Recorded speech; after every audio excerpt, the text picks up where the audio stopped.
is Nadia from Wireless World Forum. We're today here with Kieron Matthews from the Internet Advertising Bureau. How are you today, Kieron? I'm very well, thank you very much. Very well indeed. So can you tell us a little bit about your company, what you're doing? What does the Internet Advertising Bureau do?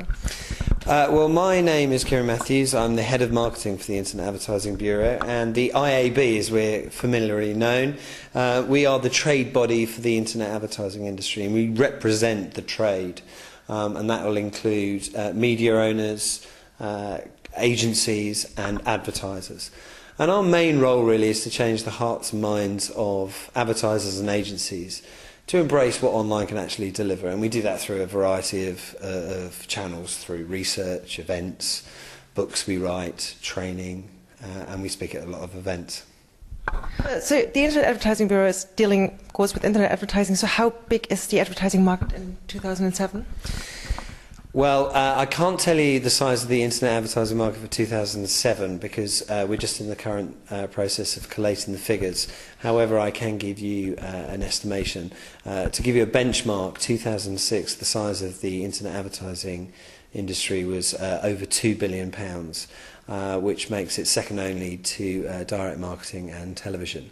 It's anticipated that by the end of this year it would be worth £2.5 billion, making it bigger than DM and still not quite as big as TV.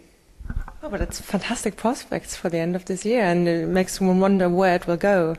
So if it comes to internet advertising, what consumer demographics are most prominent? What do you think?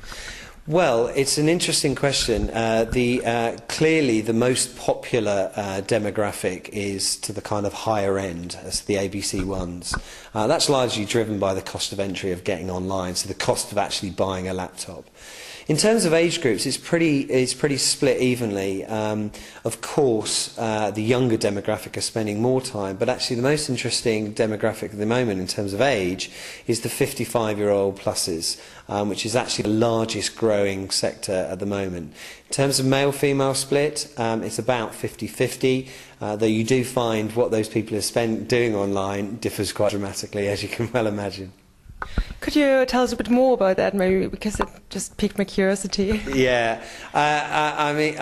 online behaviour marries quite a lot of what happens in the offline world. So guys tend to be quite frivolous in their time. So they spend a lot of time online doing things that might entertain them. However, when it comes to maybe buying something technical or buying a car, the kind of research depth that they go to in terms of online is quite astounding.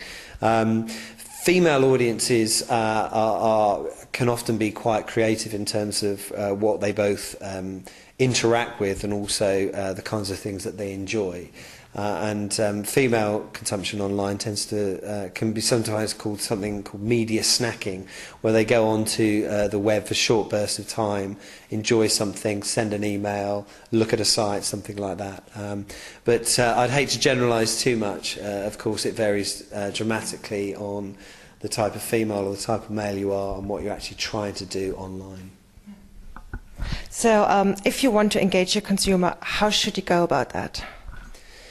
Well, engaging consumers online, again, is more or less the same in any other form of communication, but with one slight twist, which is that online is potentially a very active consumer experience. So, for example, my background is making tele ads and print ads, and throughout the whole of that career I wanted to engage consumers by the emotional communication that I gave to them. However, when I deliver that communication, I wasn't expecting too much physical things back. You know, you're sitting on your couch. I'm not expecting you to jump up and run down the street and buy a bottle of Coke, for example. However, with online, what you need to do is you need to entice people to engage with the communication one step further and potentially do something. That could be play with the advertising format, it could be click through, it could be fill in a form, something like that. However, regardless of those two differences, the one thing that you must always do is ensure that you deliver relevant communication at the right time to the right audience. Anything beyond that, you might as well waste your money. So how do you find the right advertising for the right group? Isn't that quite complicated?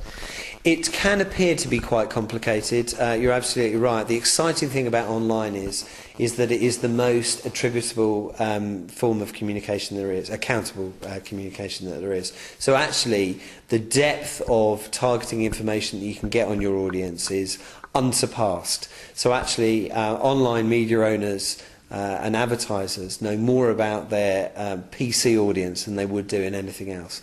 And they also know when they're online. So actually when you're browsing on your PC at home, I can actually target advertising that's particularly relevant to you at certain times, and I know exactly when you're online.